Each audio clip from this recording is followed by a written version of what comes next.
The life of Eddie Mabo. Eddie Mabo was born on Murray Island in June of 1936. Eddie Mabo was born Eddie Sambo, but when he was adopted by his uncle, he changed his name to Eddie Mabo. In 1957, he moved from Murray Island to the mainland of Australia. Eddie Mabo was very active in the community. He engaged in community service in the spheres of politics, trade unions, Indigenous Australian rights and services, and public events.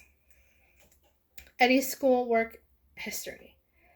From 1981 to 1984, Eddie Mabo attended James Cook University, but he did not graduate. From 1967 to 1975, Eddie worked as a gardener at James Cook University. Then from 1975 to 1978, he worked at the National Aboriginal Education Community.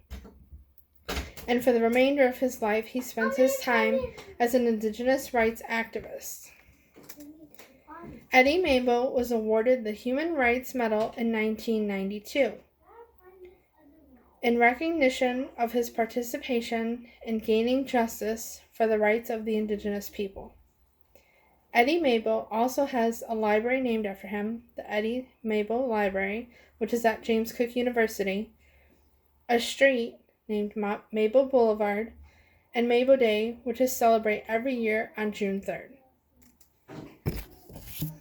Eddie's case. Eddie Mabo's biggest case was Mabo versus Queensland and the Commonwealth of Australia to the High Court claiming native title to the Murray Islands. Eddie fought for the freedom of the Indigenous people of Australia so that they could have sole ownership of their land. He won the case by getting terra nullius overturned, letting the people keep the land that belonged to them. Eddie Mabo lived a life doing great things for the fellow people in his community and all throughout Australia. Although he passed away in 1992 from cancer, before his case was officially closed, the case was eventually granted in his favor.